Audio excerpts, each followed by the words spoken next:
మనకు వివరించి ఉన్నాడు. అయితే మనతో వెళ్దామా.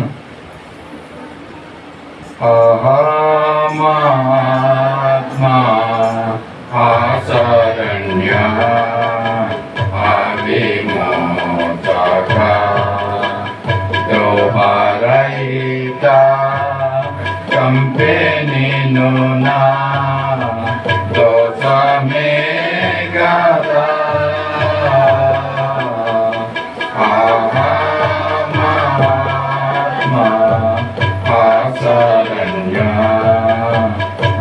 విమోచక పిగొనుచున్నా నా కంచు చెప్పిదేవి కదా యొప్పగిరిని బాధ నుండి నేమిని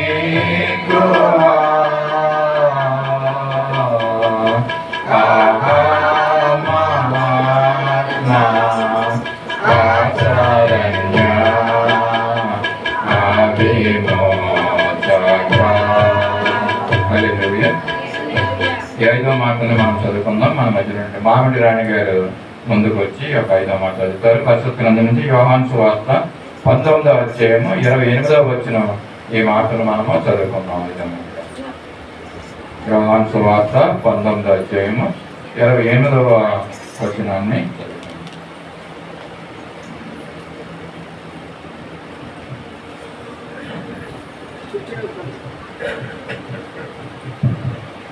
ఇచ్చిన 5వ మాట అండి. యోహాను సువార్త 19వ అధ్యాయంలో 28వ వచనం అండి. అటు తరువాత సమస్తమును అప్పటికి సమస్తమైనదని యేసు ఎరిగి లేఖనము నెరవేరినట్లు నేను తప్పికొనుచున్నానని దేవుడి ఈ యొక్క 5వ మాట నిమిత్తమే మనము ప్రార్థన చేసుకున్నాం. సత్య ఏమైందమ్మా? సత్య ఎక్కడికి సత్య మంగమ్మ గారు కూడా రాలేదు ఈరోజు. మంగమ్మ గారు బంగారు చెట్టు కదమ్మా. బంగారు చెట్టు గారు 5వ మాట నిమిత్తమే ప్రార్థన చేస్తారు.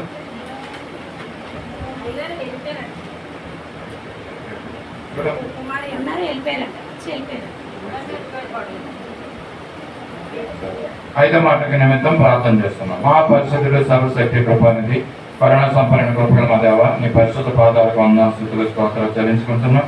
ఈ 5వ మాట మాట్లాడుతుండగా మా ప్రభా నీ శిలువ మీద నువ్వు పలికిన మాటల్ని ఈ ప్రభా మేము జ్ఞాపకం చేసుకుంటున్నాం. మాట్లాడబోయే దేవుడి గారిని మీరు అభిషేకించండి. నీ శిలువ చోటను మరుగుపరిచి నీ మాటలు మాకు తెలియజేయమని కూడా అడుగుతున్నాం. విన్నటువంటి మాటలు మాకు అవి గ్రహింపు కలిగిన వారంగా మేము జీవించుకో సహాయం చేయమని యేసయ్య పరిశుద్ధ నామములో అడిగి వేడుకుంటున్నాం తండ్రి. ఆమేన్ ఆమేన్. సమయంలో ఈ యొక్క 5వ మాటను మాట్లాడడానికి మన మధ్య డేవిడ్ బ్రదర్ ముందుకు వచ్చి ఈ యొక్క మాటలు మనకి తెలియజేస్తారు. సమయాన్ని గుర్తుంచుకోండి. సమయం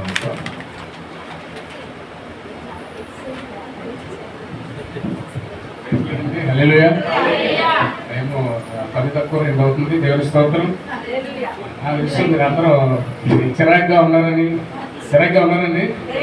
దేవుని స్తోత్రం. సో అందరిని బట్టి నాకు 15 నిమిషాలు ఇచ్చారు. 15 డబల్ అవ్వకుండా చూస్తాను మ్యాక్సిమం. నేను ముందే చెప్పేస్తున్నాను. కానీ నాకు ఎంతో శ్రేష్టమైన విషయం మాట ఇది.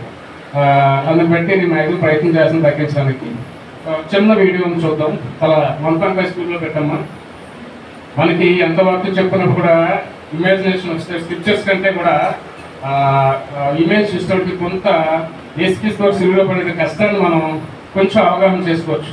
మీకు తెలిసిన వారి కోసం కాదు, కానీ కొంతమంది బైబిల్ చదవలేని వారికి కానీ బైబిల్ చదువుతుంటే మనకు అర్థమవుతాయి. కోల్కతా కొండ ఎలాంటిదో, లేదా సిలువ ఎలాంటిదో, మేకులు ఎలాంటివో కానీ మనకి హిస్టరీ చూసినప్పుడు తెలుస్తుంది ఆ మేకుల సైజ్ ఎంత ఉంటుందో. అయితే కొంతమందికి ఆ విషయం తెలియదు కాబట్టి చిన్న ప్రయత్నం చేద్దాం. ఏం కాదు, దేవుని సన్నిధిలో ఉండడం శ్రేష్ట ప్రయోజనం. అందరూ చేస్తున్నారు, ఏ ఇబ్బంది లేదు. ఫుల్ చెందుతున్నారు. దేవుని స్తోత్రం అండి. అవుతుందా? స్పీడ్ మూడ్ చేసేది. తెలుసుకుంటున్నాను. ఈరోజు శుభ శుక్రవారం దిన మీ అందరిని బట్టి నేను సంతోషిస్తున్నాను. మీ యొక్క పనులను పక్కన పెట్టి దేవుని కోసం ప్రయాసపడి అంటే ఇష్టపడి మందిరానికి వచ్చినందుకు, దేవుని వాక్యాన్ని వినడానికి లేదా ఆయన చేసినటువంటి మన కొరకు ఆయన బాధ్యతలు తెచ్చే ప్రాణం విలువ తెలుసుకోవడానికి ఈ 7 మాటల ద్వారా మీరందరూ వచ్చినందుకు బట్టి మనం సంతోషిస్తున్నాం. ఇంకో విషయం నేను చెప్పాల్సింది, మా సంఘంలో నియర్లీ 70 మెంబర్స్ ఉంటారేమో. అయితే ఈ 7 మాటలు ఇద్దరికే ఛాన్స్ వచ్చింది. కానీ మొదటిదాకా 33% రిజర్వేషన్ ఉంటుంది ఇండియన్ గవర్నమెంట్లో, దాన్ని 50 చేయమంటారు. కానీ మీరు మగవాళ్ళని 33 తీసుకొచ్చేసారు. మిగతా నేను చెప్తున్నానంటే సమాజంలో తిరిగేది పురుషులు, వాళ్ళ వాక్యాన్ని నేర్చుకోవాలి. ఏమంటే అది ఎక్కడ సువార్త చెప్పాలంటే స్త్రీలు బలహీనలని అనట్లేదు, కానీ వారు ఒక దెబ్బకి నిలబడినా సరే సువార్త చెప్పాలంటే వాక్యం చెప్పేవారుగా ఉండాలని నేను కోరుకుంటాను. దయచేసి నెక్స్ట్ ఇయర్ నుంచి అయినా 50% ఆఫ్ ది ఛాన్స్ మగవాళ్ళని ప్రేరేపించి ఇవ్వండి. ఏమండి మీరు ఎప్పుడు మీకు స్త్రీలు కూడా ప్రత్యేకంగా ఉంటుంది, స్త్రీల కూటుకని మగవారి కూటుకని ఏమి ఉండదు కదా. ఎస్ అదే అంటున్నాను, స్త్రీల కూటుకు ఉంటుంది కానీ సమాజంలో మగవారి కూటుకంటే ఏముండదు. ఈ క్రిస్మస్ ఇష్టం తప్ప.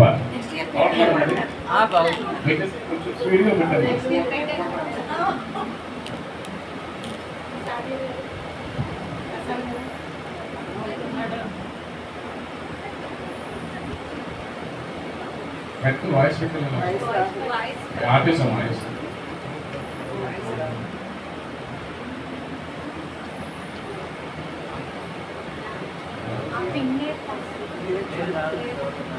వీడియో పెట్టండి.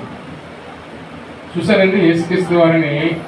మీ అందరికీ ఇప్పుడు ఆకలి వేస్తుందండి. ఇప్పుడు ఆకలి వేస్తుందా? టైం అంతా 2 అవుతుంది. ఆకలి వేయట్లేదు ఎవరికి? దేవుని స్తోత్రం అండి. హల్లెలూయా. అట్లీస్ట్ దాహం వేస్తుందా? వేస్తుంది. అందుకని లస్సీలు రసనాలు తాగుతున్నారు. అయితే మనం ఓన్లీ ఇహలోక దేహాన్ని కలిగి ఉదయం 11 గంటలకే మాత్రమే స్టార్ట్ చేసాం. మనం మేబీ 11 నుంచి 3 లోపు మనం అంతా ఫినిష్ చేసుకుంటాము. మనకున్న సమయం 4 గంటలు మాత్రమే. 4 గంటల్లో ఎంత వచ్చేరాకో కొంతమంది షుగర్ ఉన్న వాళ్ళు షివరింగ్, నాకైతే అక్కడికి వచ్చిన షివరింగ్ వచ్చింది. ఫాస్టింగ్ ఉండడం అనుకుంటాను. అయితే మిమ్మల్ని బట్టి నేను సంతోషిస్తున్నాను. యేసుక్రీస్తు వారి పడే శ్రమను మీకు తెలియజేయాలని ఉద్దేశం 7 మాటలు. దాన్ని బట్టి మన జీవితాలు కట్టుకోవాలని ఆశపడుతున్నాను. మనం వాక్యంలోనికి వెళ్దాం.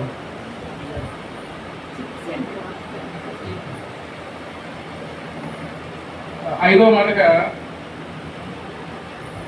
యోహాను సువార్త 19:28 అండి. అంటే అది తెలిసి మీరు స్క్రిప్చర్స్ చదివే ఇదిలో కూడా లేనట్టున్నారు. తరువాత సమస్తం సమాప్తమైనదని యేసు ఎరిగి లేఖనము నెరవేరినట్లు నేను కొంచెం హల్లెలూయా. సమయం యేసుక్రీస్తు వారు సిలువ వేసిన తర్వాత అంటే ఆ మాటకు వచ్చేటప్పటికి ఆయన అలసిపోయి ఉన్నారండి. ఉదయం ఆయన 6 గంటలు పట్టబడిన రాత్రి పట్టబడిన తర్వాత 6 నుంచి సిలువ యాగం అంతా సుమారుగా 6 గంటలు పైబడి, అంటే 9 గంటలకి సిలువ ఎక్కిన తర్వాత కూడా ఈ ప్రాసెస్ అంతా రోమన్ సామ్రాజ్యం లా ప్రకారం ఇదంతా జరుగుతూ వస్తుంది. ఆటోమేటిక్గానే యేసుక్రీస్తు అంటే అలసిపోయి ఉన్నారండి. శారీరకంగా ఆయన అలసిపోయి ఆ దేహం అంతా చెల్లగొట్టబడి అంటే 39 కొరడా దెబ్బలు కొట్టారు యేసుక్రీస్తు వారిని. కాబట్టి ఇప్పటి వరకు చెప్పిన ఆ సహోదరులు బట్టి నేను సంతోషిస్తున్నాను. ఆ మాట చెప్పలేదు. అయితే బిడ్డలు బట్టి సంతోషిస్తున్నాను కొత్త విషయాలు చెప్పినందుకు. ఆ 39 కొరడా దెబ్బలు ఎలా అంటే ఒక్కొక్క దానికి 5 కొంకీలు కలిగి మాంసపు ముక్కలని తీసివేస్తున్నారు ఈ చర్మం మీద. చరిత్ర గ్రంథాలు చెప్తూ ఉంటాయి. ఆ దెబ్బలు కొట్టేటప్పుడట అరుస్తూ ఉంటే ఒకేసారి లోపల నెర్వస్ ఫెయిల్ అయిపోయి అంటే నరాలు చిరిగిపోయి ఈ బాధ తట్టుకోలేక వాళ్ళు అరుస్తుంటే బుర్రలో ఉన్న నరాలు చిరిగిపోయి పిచ్చోళ్ళు అయిపోయారటండి. చచ్చిపోవడం కాదు కానీ పిచ్చోళ్ళు అయిపోయారట ఆ బాధ భరించలేక. గమనించండి మీరు, ఆ బాధ ఎంత దారుణంగా ఉంటుందో. 39 కొరడా దెబ్బలు కొట్టారు, మొహం మీద గుద్దారు, పిడిగుద్దులు గుద్దారు. ఆయన దేహం ఎక్కడ ఖాళీ లేదండి, నలిగిపోయింది. మాంసపు మొత్తలాగా నలిగిపోయి ఆయన యహలోకంగా నేనంటాను ఆయన శరీరం కదా యేసుక్రీస్తు సిలువ వేసే వరకు ఆయన శరీరం కలిగే ఉన్నారు కదా. ఆయనలో దేవుడి కుమారుడు అయినప్పటికీ ఏ పరిశుద్ధాత్మ కానీ లేదా ఆయన దెబ్బ కొడితే దెబ్బ తగలని అటువంటి మాయలు మంత్రాలు అయితే లేవు. అది పూర్తిగా శరీరం కలిగి ఉన్నారు, కేవలం మనుషులు కలిగి ఉన్నారు. కాబట్టి ఆ సిలువ మీద వేసినప్పుడు, సిలువ కొట్టినప్పుడు, ఆయన సిలువ మీద ఉన్నప్పుడు ఆయన ఏం మాట్లాడుతున్నారంటే నేను దెబ్బకున్నానని మాట్లాడుతున్నాడు. ఏంటంటే ఆయన దెబ్బ కొట్టాడా? ఎంతమందికి భూమి మీద దాహం తీర్చాడని ఆయన ఎలాంటి పరిస్థితుల్లో మనం చూద్దాం. ఇది కీర్తన 22:15 ఒకసారి చూద్దామండి. కీర్తన 22:15.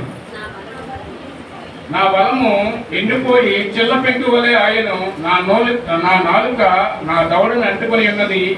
నీవు నన్ను ప్రేతల భూమిలో పడవేసి ఉన్నావు. ఆయన ఎలా ఉన్నాడంటే చిల్ల పెంకు వలె అయిపోయి నాలుక దవడ రెండు కలిసి అంటిపోయాడు. అంటే ఆయన ఇహలోకరంగా మనిషి రూపంలో ఉన్నాడు కాబట్టి అప్పటి వరకు ఆయన పడిన శ్రమని మనకు తెలియజేస్తుంది ఆ వాక్యం. 22వ వచనం అంతా 22 కీర్తన అంతా కూడా దేవుని యొక్క సిలువ గురించి మాట్లాడుతూ ఉంటది. ఆయన అట్టి పరిస్థితి కలిగి ఉన్నారండి. ఖచ్చితంగా ఆయన దాహం కలిగి ఉంటారు. ఎందుకంటే మీరు గమనించండి, 2 చేతులు ఇలాగా సాగుబడి ఉన్నప్పుడు లంగ్స్ ఏమవుతుంది, లంగ్స్ కంప్రెస్ అయిపోతాయి. లంగ్స్ కంప్రెస్ అయినప్పుడు గాలి తీసుకోవడం కూడా అవ్వదండి. ఆ 2 చేతులు ఇలా చాపిపోయినప్పుడు మనం ఊపిరి తీసుకున్నామో కూడా రాదు అంత ఈజీగా పైకి గాలి. ఆయన ఏదో తెలియని బాధ అనిపిస్తున్నారు. ఏమండి, ఆయన కష్టపడుతున్నారు. అయితే ఆ మాట తప్పుకుంటున్న మాట మనం అనుకుంటాం, ఆత్మీయపరంగా మాట్లాడాలని అనుకుంటాం. ఒక రకంగా కరెక్ట్ అయినప్పుడు కూడా ఆయన శారీరక పరంగా స్థితి కలిగి ఉన్నారు. అయితే ఆయనకి అప్పటికే 3 మాటలు మాట్లాడి 4 మాటలు మాట్లాడి ఉన్నారు. 5వ మాటకి ఆయన తప్పుకోవడం అంటే ఆయన అప్పుడు నీళ్ళు ఇస్తే బ్రతికేద్దామనో లేదు నీళ్ళు ఇస్తే ఆ బాధను తప్పించుకుందాం మాట్లాడలేదు. కానీ ఆయన మాట్లాడుతున్న తప్పికి మనకు చూసినట్లయితే ఆయన నీళ్ళు కూడా ఇచ్చారండి. రోమన్ సామ్రాజ్యం ఏం చేస్తుందంటే సైనిక వాళ్ళకున్న విధి ప్రకారము గురి వేసే ముందు లేదా సిలువ వేసే ముందు వారికి ఒక ఆ నీళ్ళు కావాల్సిన నీళ్ళు కానీ వాళ్ళకి ఆఖరి కోర్సులు తీర్చడం కానీ జరుగుతూ ఉంటుంది. మీరు గమనించినట్లయితే అంతకుముందు ఆయన సిలువకి వెళ్ళే ముందు మార్కు సువార్త 15:23లో ఆయనకి నీళ్ళు ఇవ్వబడ్డాయండి. మార్కు సువార్త 15:23 అంతటా గోళము కలిపిన ద్రాక్ష రసం ఆయన ఇచ్చారు కానీ ఆయన దాన్ని పుచ్చుకొనలేదు. గోళం కలిపిన ద్రాక్ష రసం అండి. గోళం అంటే చేదుగా ఉంటుంది. అది ఒక రకమైనటువంటి వైన్ అనమాట. అది అక్కడ రోమన్ సైనికులు తాగుతూ ఉంటారు. అది ఏ ప్రాంతంలో ఉపయోగపడుతుంది, కొంచెం పుల్లగా ఉండడం వల్ల ఆ తాగితే మన దాహాన్ని కంట్రోల్ చేస్తుందండి. మనం ఎప్పుడన్నా ఉపవాసం ఉండేటప్పుడు నిమ్మరసం కానీ లేదా మజ్జిగ కానీ తాగడం ప్రయాణిస్తాం. ఎందుకంటే ఆ పులిపిల్లి లోపల ఉన్న ఆకలి చంపేస్తుంది. ఏదైతే దాహంతో ఉన్నారో ఆ దాహాన్ని కంట్రోల్ చేస్తుందట. అయితే రోమన్ సామ్రాజ్యం అదే రోమన్ చక్రవర్తుల రోమన్ రాజ్యాంగం ప్రకారం ఖైదీలు ఈ ముందుగా ఇవ్వబడుతుంది. కానీ ఆయన తీసుకోలేదు కండి. అదేవిధంగా మార్కు సువార్తలు చూస్తే మత్తయి 27:34 చూద్దాం. చేదు కలిపిన ద్రాక్ష రసం ఆయనకి త్రాగనిచ్చారు కానీ ఆయన దాన్ని రుచి చూసి త్రాగనలేకపోయాను. హల్లెలూయా. ఆయనకి చేదు కలిపిన ద్రాక్ష రసం ఇచ్చారటండి. అంటే ఆయన దాహంలోనే ఉన్నాడు కానీ ఆయన ఏమంటాడంటే ఒకవేళ దాహం తీర్చుకోవడానికి అన్ని తాగొచ్చు కానీ మానవ శరీరంగా ఆయన అవతరించినప్పుడు ఈ మానవ శరీరంతో ఈ కష్టాలన్నీ భరించాలి. లేదా ఈ సిలువయాగాన్ని నేను పోసుకొని ఈ సిలువయాగాన్ని నేను తట్టుకొని బతికినప్పుడే లేదా ఆ సిలువయాగం పూర్తి చేసినప్పుడే నా తండ్రి చిత్తం నెరవేరబడుతుందని చెప్పి ఆయన మాట్లాడుతూ ఉన్నాడు. అంటే అక్కడ మనం ఆయన సైనికులు ఆ ద్రాక్షారసం కానీ లేదా బోలం కలిపిన నీళ్లు కానీ ఇచ్చినప్పుడు ఆయన తాగడానికి ఇష్టపడలేదు. కానీ యోహాను సువార్తలో 19 అదే మనం మాట్లాడుకున్న 19:28లో చిలకనిచ్చారటండి. చేదు కలిపిన చిలకనిచ్చారట ఆయన దాహం తాగడానికి. చేదు కలిపిన చిలక అంటే ద వైన్ ఆఫ్ వెనిగర్ అంటారండి. దీన్ని ఏంటంటే ద్రాక్షారసం కాదు కానీ వైన్ ఎలా తయారు చేస్తారంటే ద్రాక్షారసం మన ద్రాక్ష పళ్ళ నుంచి ద్రాక్షారసం తయారు చేస్తారు. దాన్ని ఫెర్మెంటేషన్ చేసి పులియబెట్టి దాని నుంచి వచ్చినటువంటి ఆల్కహాల్ 10 to 15% ఆల్కహాల్తో వైన్ తయారు చేస్తుంటాం మనం రెగ్యులర్ గా చూసే వైన్. అయితే ఆ వైన్ కూడా పులియబెట్టి వైన్ లో ఉన్న ద్రాక్ష రసంలో ఉన్నటువంటి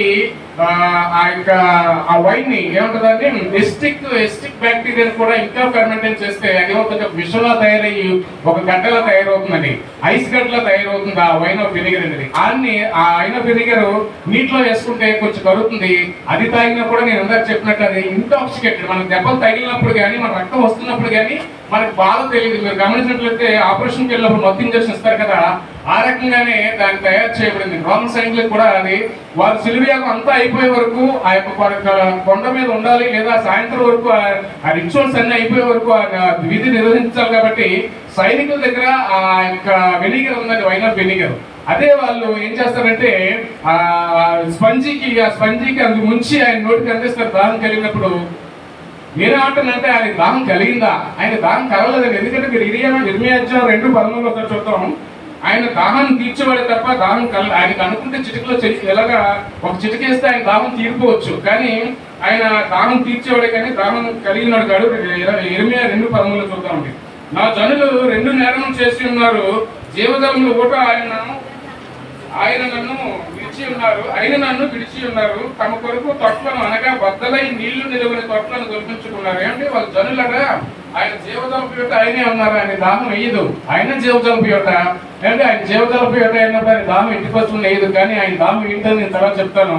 ఆయన మన జనులంతా 2 తప్పులు చేస్తున్నారు. జీవజలపయోట అయినా ఆయన మానేసి వారు తొట్టి తయారు చేస్తున్నారు. ఎలాంటి తొట్టగా బద్దలైపోయి నీళ్లు కారిపోదు కదా, అలాంటి తొట్టి తయారు చేస్తున్నారు. అంటే మనలాగే మన నిజమైన దేవుని వెంబడించడం మానేసి మన యొక్క కోరికలను బట్టి మనం ఉద్ధరిస్తారని, లేదా భూమి మీద ఎవరినో వెంబడిస్తూ తాత్కాలికమైన డబ్బును బట్టి అంటే తాత్కాలికమైన ఉన్నటువంటి స్థితిని బట్టి, ఉద్యోగాన్ని బట్టి, కానీ నీకు కలిగినటువంటి జ్ఞానాన్ని బట్టి నీ తొట్టి నువ్వు కట్టుకుని జారిపోతున్నావు. ఆయన ఏం మాట్లాడుతున్నాడంటే, నేనే జీవజలపయోట, నేను ఆ ఎద్దకు వస్తే మీ కూడా నువ్వు కడుపులోంచి నీళ్లు ఉబికి పారుతుందో కదా ఆయన జీవజలపయోట. మీరు అటువంటి యువతను వదిలేసాక ఆయన ఏం చేస్తున్నారంటే బద్దలైపోయి తొట్టిని తయారు చేస్తున్నారు, అందులో ఉండడానికి ప్రయత్నం చేస్తున్నారండి. ఈరోజు గమనించండి, మనం ఆ పరిస్థితిలో ఉన్నామో లేదు చూద్దాం. దేవుడు సిలువలో ఆయన వాక్యం ద్వారా మాట్లాడుతున్నారు. అంత మాత్రం కాదు, ఇర్మియా 17:3 ఒకసారి చూద్దామా. ఇశ్రాయేలునకు ఆశ్రయం యెహోవా, నేను విసర్జించి వారందరూ సిగ్గునందుదురు, నా ఎడల ద్రోహం చేయవారు ఇక మీద ఇసుక మీద రాయబడినారుగా ఉందిరకండి. ఆయనే ఆశ్రయం అయినప్పటికీ, ఆయనే కొండ కోట అయినప్పటికీ ఆయన విడిచిపెట్టేసట వీళ్ళందరూ ఇసుక మీద రాయబడినట్టుగా ఉంటారండి. అయితే దేవుడు దాహం కొన్నప్పుడు మీరు చూసినట్లయితే బైబిల్లో ఎవరెవరు దాహం కొన్నారని చూసినట్లయితే ఆయన ఒకసారి దాహం కొన్నారట. ఎవరండి? యేసుక్రీస్తు. ఎక్కడండి? సమరయ స్త్రీ దగ్గరికి వెళ్ళినప్పుడు యోహాను 4:7-15 చూసినట్లయితే, యోహాను 4:7 చూద్దాం. మీకు స్లైడ్ కనబడుతున్నాయండి, చిన్న ప్రయత్నం చేశాను నేను. ఒకటి ఇమేజెస్.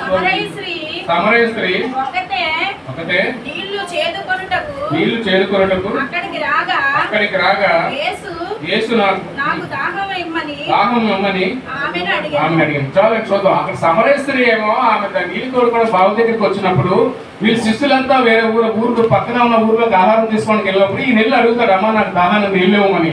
ఆమె అంటది, నేను నీకు నీళ్ళు ఎలా ఇస్తాను, మేము సమరయ స్త్రీలని, మీరేమో యూదులు, మీకు మాకు సాంగత్యం ఎక్కడ ఉందని మాట్లాడు. అయితే ఆయన ఏమంటాడంటే, నిన్ను నీళ్ళు అడిగిన వాడు ఎవడో నువ్వు తెలిసి ఉంటే, ఏమండి ఆయన ఏమడుతున్నారు, నువ్వు నీళ్ళు అడిగిన ఎవరో తెలిసి ఉంటే నన్ను దేవుని వరమని నువ్వు అడుగుతావేమో, నేను ఇచ్చేదంటే జీవజలపు గొడ్డలు ఇస్తాను, అవి తాగితే ఎన్నడూ తప్పుకోనని మాట్లాడతాడు. అయితే ఆమె అంటది, అయితే నాకు ఇవ్వండి అని ముందనుకుంటా ప్రవక్త అనుకుంటుంది, లేదా దైవజనుడు అనుకుంటా. తర్వాత అంటది, అయితే నాకు ఇవ్వమని ఆవిడ అడిగినప్పుడు మీ పెర్మిట్ని తీసుకురమ్మని అడుగుతాడు దేవుడు. మీ పెర్మిట్ తీసుకొని రమ్మ ఇస్తారంటే, నాకు పెర్మిట్ లేడుగా అంటుంది. యేసుక్రీస్తు అంటే నీకు ఉన్నారుగా అంటాను, నీకు ఉన్నారుగా 5 అంటాడు. అంటే ఆమె అప్పుడు అవాక్కయ్యి, అయితే ఇది పెద్ద దైవ సేవకుడై ఉన్నారు, ఈయన ప్రవక్త కాదు, ఈయనక దేవుని కుమారుడే ఉన్నారని భయపడి ఆయన ఏం మాట్లాడతాడండి, మనం దాచుకున్నది కూడా కొన్ని మన అతిక్రమాలు దాగవు కదా, ఆమెను బాగు చేయడానికి అక్కడికి వచ్చాడండి. తప్పికొని రాలేదు ఆయన దాహం ఏంటండి, ఆత్మీయ దాహం కలిగి ఎవరైతే పాడైపోతున్నారో, పాపంలో పడిపోతున్నారో వారిని విడిపించడానికి భూమి మీద నరరూపధారుడిగా యేసుక్రీస్తు సొంత కుమారుని రిక్తునిగా మన ముందు బలియాగం చేశారండి. కేవలం నీ నా పాపాల కొరకే అండి, నీ నా పాపాల కొరకే.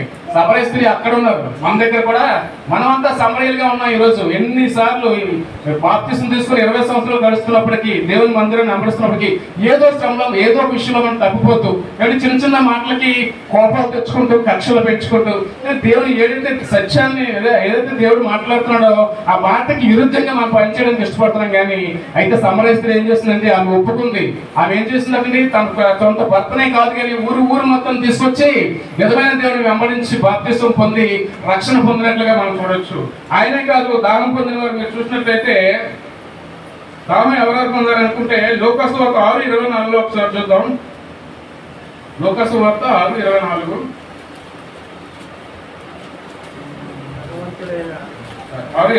తండ్రి అయిన అబ్రహామ మా యందు కనికరపడి తన వేలుకొనను నేలలో ఉంచి నా నాలుగును చల్లార్చకు ఆదరణ పంపము, నేను అగ్నిజ్వాలలో యాతన పడుతుందని కేకలు వేస్తున్నాడు. ఏమంటే ఆయన ఏం చేశాడు, బతుకుండగా తండ్రి యొక్క దప్పిక ఆయన జీవజలం తీసుకోలేకపోయాడు. ఎవరు? లాజరు అని. కాబట్టి ధనవంతుడు ఏం చేశాడంటే, బ్రతుకున్నప్పుడు ఆయన జీవజలపు యువత దగ్గరికే పోలేదు. ఎందుకంటే తన ధనం చూసుకుని తన ధనమే అన్ని చేస్తుందని చెప్పి నేను మనం చెప్పినట్టు డబ్బు ధనం సంచి ఎక్కడుంటే అక్కడైనా తప్పిపోతామండి. ధనాశ సంస్థ కీడులకు మూలం అని దేవుడు చెప్పినట్లు ఆయన ఏం చేశాడంటే, బతుకున్న డబ్బుతోనే వెళ్ళాలి, డబ్బుతోనే సుఖపడి ఆయన నరకంలో పోయినప్పుడు పిలుస్తున్నాడు, నాకు డబ్బు తెచ్చుకుని అడుగుతున్నాడండి. కాబట్టి ఈ సమరయ స్త్రీ అయితే యేసుక్రీస్తు మాట మీద డబ్బు తీర్చుకుంది. ఈ ధనవంతుడు అయితే తన యొక్క డబ్బుని తీర్చుకోవడం నరకంలో పోయిందని కూడా ఆయన అడగడం మనం చూస్తూ ఉంటాం. తర్వాత ఆయన ఇచ్చినటువంటి నీళ్లు తాగితే ఎలా ఉంటామో చూద్దామండి. ఆయన ఇచ్చినటువంటి మనం నీళ్లు తాగితే యోహాను సువార్త 7:37 ఒకసారి చూద్దాం.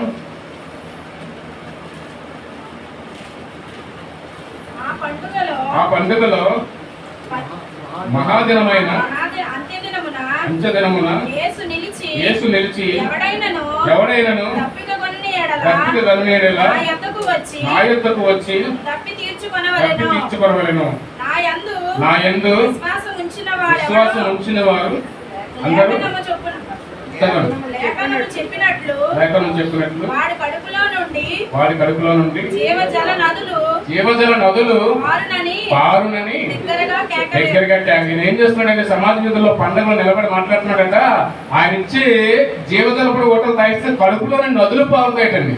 కానీ మన జీవితాల్లో అట్లీస్ట్ కడుపులో కాదు కదా, మన జీవితాల్లో ఒక్క చిన్న నదిని మనం చూడగలుగుతున్నాం. ఇంకుపోయిన గుంటలే మన జీవితాలు ఏంటి.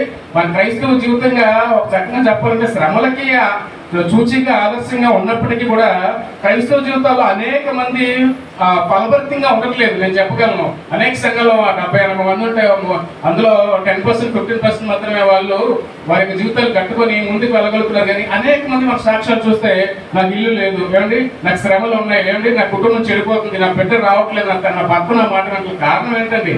నువ్వు జీవజలపూడడం దగ్గర రాలేదు. ఆయన ఇచ్చినటువంటి దప్పిక, ఆయన ఇచ్చినటువంటి నీళ్లు తీసుకుని వారు దప్పిక తీర్చుకోలేదు. మన దాహం ఎల్లప్పుడూ ఎలా ఉంటుందంటే అంటే ఏమి సంపాదిద్దామా, ఏమి తాగుదామా, ఏమి చేద్దామా, అంటే పెళ్లికి ఇవ్వడుతూ పెళ్లికి తీసుకుంటూ అంటే ఎవరైనా పిలిస్తే వెళ్ళి భోజనం చేద్దామా ఏంటి, నీ యొక్క దాహం అలాగే ఉంది తప్ప ఆయన చెప్పినట్టు ఆయన జీవితాల పూట మనం తీసుకోవడానికి ముందుకు ఇష్టపడలేదు. ఆయన ఎలాంటి దాహం తీర్చాడంటే ఆయన దప్పికొనలేదండి. నేను లేఖను నెరవేర్చినట్లుగా ఆయన అంత సమస్తం నెరవేరని తెలిసి తన తండ్రి చిత్తం నెరవేరాలండి. అంటే ఆయన రాకముందు కీర్తనలో 69:1 దీని యొక్క ఈ 5వ మాట నెరవేర్పు రాయబడి చూడండి. వారు చేతులు నాకు ఆహారంగా 69 వారు చేతులు నాకు ఆహారంగా పెట్టిరి, నాకు దప్పి ఏడినప్పుడు చిరకను త్రాగినిచ్చింది. యేసుక్రీస్తు పుట్టకముందు 1000 సంవత్సరాల క్రితం రాయబడిన ప్రవచనం అండి. అయితే ఆయన సమస్తం ఎరిగి ఉన్నారు, ఇక కాలం ముగుస్తుంది, లేదా నేను చనిపోతాను, నేను ప్రాణాన్ని తండ్రికి అప్పగించాల్సిన అవసరం ఉంది. ఈ సమయంలో ఏం చేయలేదంటే ప్రతి లేఖను నెరవేరబడాలి. ఎందుకంటే ఆయన వచ్చింది ప్రణాళిక ప్రకారం వచ్చాడు తప్ప ఆయన ఏదో ఊరికే అసందర్భంగానో సంకల్పం లేకుండానో రాలేదండి. రోమన్ చక్రవర్తుల నుంచి ఆ ఇశ్రాయేల్ ప్రజల బాధల పరిస్థితులు విడిపించడానికి దేవుడు తన సొంత కుమారుని ప్రణాళిక ప్రకారం భూమి మీద పంపించాడు. ఆయన పుట్టక ముందు 1000 సంవత్సరాల క్రితం నుంచి కూడా ఒక రకమైన లేఖనాలు నెరవేర్పు జరుగుతూ వస్తుంది. అయితే దేవుడు ఏం చేశాడండి, ఫుల్ఫిల్మెంట్ ఆఫ్ స్క్రిప్చర్ అంటే ఆ స్క్రిప్చర్ ని ఫుల్ఫిల్ చేయాలి కాబట్టి ఆ మాట అందరం చూస్తుంటాం. కానీ అంతేగాని ఆయన దాహం కొనలేదు. దాహం కొనేవాడైతే మీరు చూద్దాం సంఖ్యాకాండము 20:11 అండి. 20:11 సంఖ్యాకాండం 20:11 నేను చూస్తాను. అప్పుడు మోసే తన చెయ్యి ఎత్తి 2 మార్లు తన కర్రతో తన బండను కొట్టగా నీళ్లు సమృద్ధిగా ప్రవహించను, సమాజమును పశువులను త్రాగిన. హల్లెలూయా. ఆయన దాహం కొనలేదండి. ఆయన 2 మార్లు తన దగ్గర ఉన్న కర్రతో మోసే చోట బండ మీద కొట్టించినప్పుడు నీళ్లు జీవజల నదుల్లో పారుతూ ఉన్నాయండి. అక్కడున్న సమాజం అంతా తాగారట, ఆ పశువులు మందులు కూడా తాగారట. సుమారుగా మీకు చరిత్రలో చెప్పకూడదు, సుమారుగా 6 లక్షల మంది అక్కడ దాహం తీర్చాడు దేవుడు. అంత దాహం తీర్చిన దేవుడికి శిలువ మీద దాహం వేసిందండి లేదు. ఆయన దాహం వేరు. ఆ దాహం మీరు గమనించండి.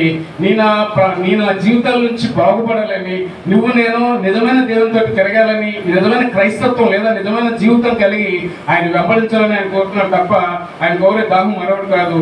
మనం ముందుకెళ్దాం.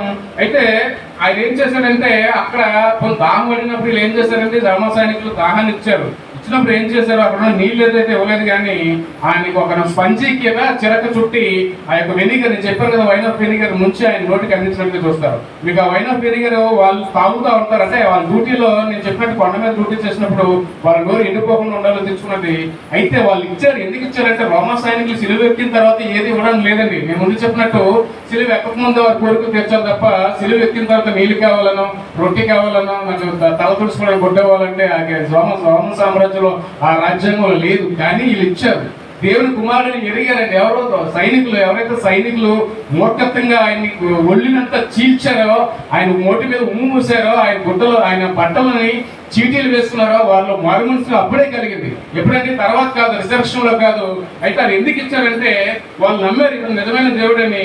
ఆ నిజమైన దేవుడని నమ్మారు కాబట్టి ఆయనకి 2 పేతురు 22:23 ఒకసారి చూద్దామండి. రోమా సైనికులు ప్రేమించి లేదా ఆయన బాధను చూసి అయితే ఇవ్వలేదు, కానీ ఆ యొక్క రాజ్యాంగానికి విరుద్ధంగా ఆ నీళ్లు ఆయన చెరకతో ఆయనకి అందించినట్టుగా మనం చూడొచ్చు. 1 పేతురు 2:22 ఆయన పాపము చేయలేదు, ఆయన పాపం చేయలేదు, ఆయన నోరుకు ఏ కపటము కనబడలేదు, ఆయన నోటికి ఏ కపటము కనబడలేదు, ఆయన దూషింపబడి బదులు ఆయన దూషింపబడి బదులు దూషింపబడలేదు, ఆయన శ్రమ పెట్టుబడి బెదిరింపక న్యాయముగా తీర్పు తీర్చి దేవునికి తన్ను తాను అప్పగించుకొనెను.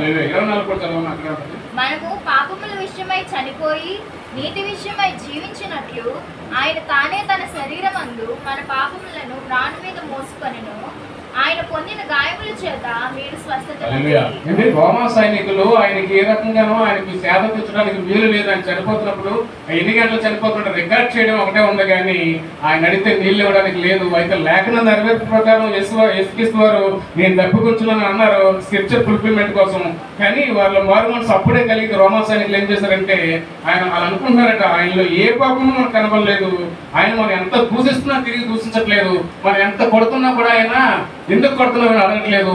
నిజంగా ఈయన చూస్తే ఈయన ఏ పాపం కనబడిన వ్యక్తిగా కనబడతారు. మీరు చూసినట్లయితే పిలాతు హేరోదులు కూడా ఒకరినొకరు ఆ సాక్ష్య జడ్జిమెంట్ ఇవ్వడానికి భయపడ్డారండి.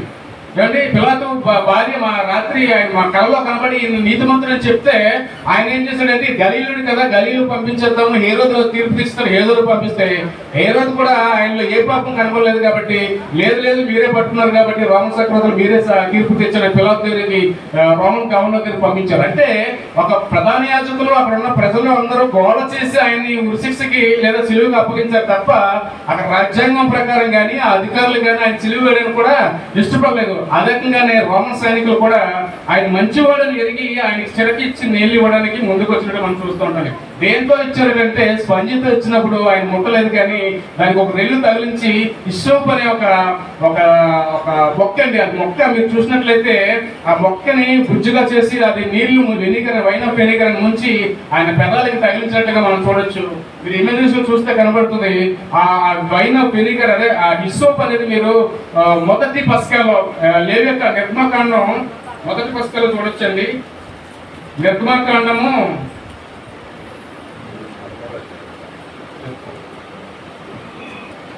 12:22 చూద్దాం. మొట్టమొదటి పస్కా పండుగ జరిగినప్పుడు ఆ వధువుని ఎవరైతే మరియు హిస్సోపు కొంచెం తీసుకొని పళ్ళెములోనున్న రక్తములో దానిని ముంచి ద్వారబంధము పైకమ్ముకిని 2 నిలువ కమ్మలకును పళ్ళెములో ఉన్న రక్తమును తాకింపవలెను. తరువాత చూసారంటే కనబడుతున్న దానిలోకి నేను ఎక్కడి నుంచి విశ్రాంతి తెచ్చాను అనుకుంటారేమో నేను చెప్తాను. ఈ ఇష్యూప్ అండి వీళ్ళు పడుకుంటారు కదండి, ఈ పుడక చాలా పెద్దదైనప్పుడు మెత్తగా అవుతుంది. దీన్ని ముంచి ఆ నోటికి తగిలించినట్టుగా మనం చూడొచ్చు. ఇష్యూప్కి అండి అప్పుడు మొదటి పస్కాలో ఆ వధువు రక్తాన్ని ఆ గురుతుల రక్తాన్ని ఇంటింటికి చూసినట్లయితే తన ద్వారబంధానికి దేవుడు రాయమని చెప్పాడండి. అంటే వారిని శాతాల నుంచి వాళ్ళు రక్షించడం కోసం రాత్రంతా ఇంట్లోంచి రావద్దని చెప్పినప్పుడు అంటే అది మొట్టమొదటి పస్కా, ఇది ఆఖరి పస్కా అండి. యేసుక్రీస్తు నీ నా కోసం ప్రాణాలు వెచ్చించి ఈ భూమి మీదకి వచ్చినప్పుడు అదే ఇష్యూపు పడకతో ఏమంటే బైబిల్లో దేనికి అనేక ఆధారాలతో గ్రంథం రాయబడిందండి. ఏమంటే ఈ గ్రంథాన్ని రాసినప్పుడు ఎంతో శ్రద్ధగా రాశారండి. ప్రతి దానికి అక్షర అన్నింటిలో కలిపి రాయబడిందని చెప్తున్నాడు దేవుడు. అదే మొదటి పస్కాలో నేను ఇష్యూపు పుడకను మళ్ళీ దేవుని యొక్క లాస్ట్ చెప్పాడు. అంటే లాస్ట్ పస్కాలో చివరి పస్కాలో కూడా దేవుని కోసం అది వాడబడడం జరిగిందండి. అంత మాత్రం కాదు, మీరు అనేక చూస్తుంటారు మేకులు వాడారని. ఈ మేక్ అండి 6 అంగుళాల మేక్ ఇది. ఏమండి ఇది ఈ రోజు అయితే స్టెయిన్లెస్ మేకులు వచ్చాయి, కానీ ఆ రోజున మనం తయారు చేసుకునేవాళ్ళు వడ్రంగులు తయారు చేసేవారు. వాళ్ళు తుప్పు పట్టిన మేకులు మీరు ఇమేజెస్ లో చూస్తే తుప్పు పట్టి ఉంటాయి. ఈ రోజు నేను ట్రై చేశాను, చాలా చోట్ల దొరకలేదు. స్టెయిన్లెస్ స్టీల్స్ వచ్చేసి దయచేసి ఈ యొక్క మేకని మీరు గమనించండి. ఎంత పెద్ద మేకలు ఆయన చేతులకి కాళ్ళకి కొట్టారండి. నేను చేసిన పాపాలను బట్టి అందుని బట్టి ఆ సైనికులు కూడా అక్కడ ఇసుపు కూడా చూడొచ్చు. నేను ముగిస్తున్నాను. దయచేసి ఈ ఒక్క మాట ద్వారా మనం ఏం నేర్చుకుందామండి. ఈ ఒక్క మాట ద్వారా ఈ 5వ మాట ద్వారా మనం దేవుడు ఏం చేశాడు మనం ఏం నేర్చుకుంటామంటే 3 విషయాలు మనం ఇందులో నేర్చుకోవచ్చు. ఆయన మొట్టమొదటిగా ఏం చేశారంటే ఆయన ఏం చేశారట జీసస్ హ్యుమానిటీ. ఏంటి ఆయన మానవతాడి అన్నట్టు జీసస్ ఫిజికల్ హ్యుమానిటీ. చాలా మంది నేను చెప్తాను, ఆ మానవ శరీరంతో ఉన్నప్పుడు ఆ కష్టాలు ఎలా తట్టుకున్నాడో, ఆ కష్టాల నుంచి ఎలాగ శిలువయాగం చేశాడు చాలా మంది నమ్మలేదండి. కారణం ఏంటంటే మీకు అక్కడ రాయబడుతుంటది హెలిస్టిక్ వరల్డ్ అని. మీరు నెక్స్ట్కి వెళ్ళమ్మా. ఫస్ట్ ఏమో జీసస్ ఫిజికల్ హ్యూమానిటీ, తర్వాతకి వెళ్తే నెక్స్ట్కి వెళ్ళమ్మా. కొంచెం ముందుగా దీనికన్నా ముందు ఇక హెలిస్టిక్ వరల్డ్ అని. హెలిస్టిక్ వరల్డ్ అంటే ఏంటంటే ఈ రోజున్న శివశక్తి, ఈ రోజున్న రామరాజ్యం, ఈ రోజున్న ఆర్ఎస్ఎస్ అదే రోజు అక్కడ కూడా ఉన్నాయండి. వాళ్ళు ఏమంటారంటే యేసుక్రీస్తు వారు శిలువ మీద ఉన్నప్పుడు ఆయన ఒక ఫిజికల్ గా లేరు, అంటే మానవ శరీరం కలిగి లేరు, కానీ ఆ దేవుడు అంటారు కాబట్టి ఆయన పరిశుద్ధాత్మ అప్పటికే ఉంది, అందువల్ల వాళ్ళకి నొప్పి తగలలేదు. అంటే అందువల్ల ఆయనకి మేకులు కూర్చున్నా, కిరీటం పెట్టినా, పల్లెంతో పొడిచినా ఆయనకి నొప్పి తగలలేదని మాట్లాడారు. క్లియర్ గా మాట్లాడారు. ఆయన శరీరంతో యాగం చేయలేదు, కానీ శరీరం లేకుండానే అప్పటికే ఆయన ఆత్మ కలిగి ఉండి ఆయనకి ఏ నొప్పి లేదని లెస్ది అని మాట్లాడుతున్నారు. అంటే వాళ్ళ ఉద్దేశం ఏంటంటే ఏ మనుష్యుడు కూడా ప్రాణం ఉన్నప్పుడు వాళ్ళు స్వచ్ఛంగా ఉండలేరని. ఒక మనిషి శరీరంలో ప్రాణమే ఉంటే మనిషిగా ఉండలేరు. అది సిలువలో చేసిన యాగం లెస్ది అంటారండి. ఆ లెస్ది కలిగం తప్ప, లెస్ది అంటారు తప్ప ఆయన పరిశుద్ధ యాగం చేయలేదు. అందుని బట్టి ఆయనకి వేరే ఆత్మ లేదా వేరే శక్తి ఉంది తప్ప శరీరం కాదని మాట్లాడతారు. అయితే యోహాన్ గారు గుర్తుకోవట్లేదు. యోహాన్ గారు ఏమంటారంటే 1 యోహాను 4:23 చూద్దామండి. చాలా మంది అదే మాట్లాడుతున్నారు. ఆయన మనిషిగా ఆ సిలువ యాగం చేయలేదు, కానీ ఆయన ఒక శక్తి ఉంది, దాన్ని బట్టి అక్కడ చేశారు. మనిషి అయితే ఆ యాగం చేయలేదు.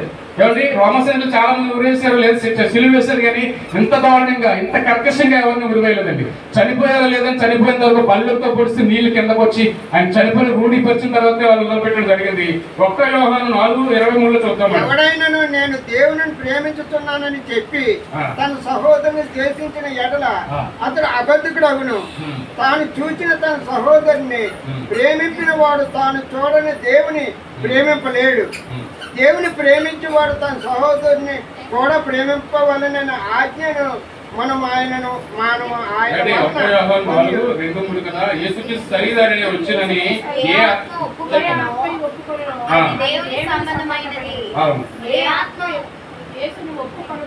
అది దేవుని సంబంధమైనది కాదు. దీనిని బట్టి దేవుని ఆత్మను విరోధి ఆత్మ వచ్చినని మీరు వినిన సంగతి ఇదే. హల్లెలూయా. చూసారండి, యోహాను గారు ఇలాంటి వారు రాసిన దాన్ని ఒప్పుకోవట్లేదండి. ఏ ఆత్మ ఆయన దేవుని సంబంధం ఒప్పుకుంటారో వారు మాత్రమే ఆయన యేసుక్రీస్తు శరీరం వచ్చినని ఏ ఆత్మ ఒప్పుకున్నో అది దేవుని సంబంధమైనదండి. ఎవరైతే ఒప్పుకోరోదో వారంటే దేవుని సంబంధులు కాదు, వాళ్ళు క్రీస్తు విరోధిగా ఉన్నారని దేవుడు మాట్లాడుతున్నాడు. అక్కడే మాట్లాడతాడు యోహాను. 2 యోహాను 1:7 చూడండి. అనేక మంది ఈ రోజు కూడా చెప్పమ్మా ప్రియులారా 2 యోహాను 1:7 యేసుక్రీస్తు శరీరధారి వచ్చనని ఒప్పుకొని వంచకులు అనేకులు లోకములోనికి బయలుదేరి ఉన్నారు. హల్లెలూయా. ఏమన్నారండి? అక్కడే అనలేదండి. దేవుడు క్లియర్గా బైబిల్లో రాయబడిచాడు యోహాను గారి ద్వారా. యేసుక్రీస్తు శరీరధారి వచ్చినని ఒప్పుకునే వారు వంచకులు అనేక మంది ఉన్నారట. ఈరోజు ఆంధ్రప్రదేశ్ లో కూడా మీకు చాలా మంది కనబడుతున్నారు. అనేక మంది మాట్లాడుతున్నారు యేసుక్రీస్తు దేవుడు కాదు, యేసుక్రీస్తు ఎక్కడ దేవుడిని బైబిల్లో చెప్పలేదు, ఈయన కుమారుడికి తండ్రి వేరే ఉన్నాడు, ఆ తండ్రి మనం చూడలేదని మాట్లాడుతున్నారు. కానీ మనకేముంది? త్రిత్వం కలిపి ఉంది. తండ్రి కుమారు పరిశుద్ధాత్మ కలిపి ఒకడే దేవుడు.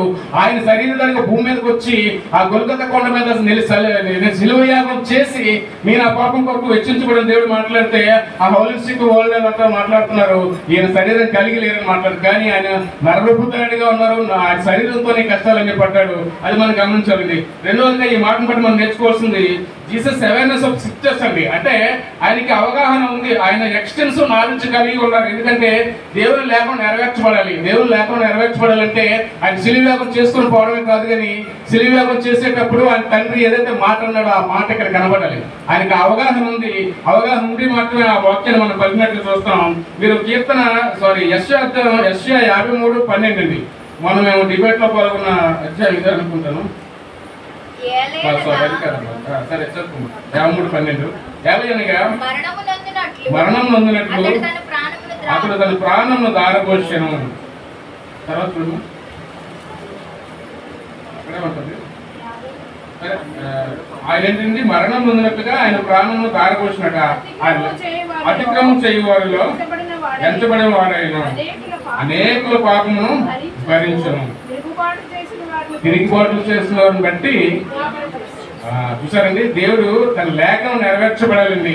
లేఖనం నెరవేర్చబడాలని లేఖనంలో చెప్పినట్లుగానే ఆయన మరణం పొందినట్లు చూస్తాం. అదే మనం ఇందాక చూసినట్లుగా కీర్తన 69:1 కూడా దేవుడు అదే మాట్లాడతాడు. ఆయన ఆ లేఖనం నెరవేర్చబడినట్లు ఆయన భూమి మీద యాగం చేసినప్పుడు పలకబడింది. మూడవదిగా ఆయన ఏంటంటే ఫుల్ఫిల్మెంట్ ఆఫ్ దిస్ టాస్క్ అండి. ఏమంటే దేవుడు ఏం చేశాడు, తన కుమారుని సొంత కుమారుని భూమి మీద పంపించి ఆయన మంచి సువార్త ప్రకటించి ఎవరైతే నాశనంలో పడిపోతున్నారో, ఎవరైతే తెగిలి పరుగుతున్నారో వాళ్ళందరినీ విడిపించి దేవుడు ఏంటి వారందరినీ విడిపించి ఆయన రమ్మని చెప్పడం జరిగింది. లేదా ఆయన ప్రేరేపణ ఆయన ఉద్దేశం ప్రకారం ఆయన అంతా నెరవేర్చాడు కదండి. ఎస్కిస్తున్నారు సిలువేమలో మధ్యలో వదిలేశాడా? లేదు.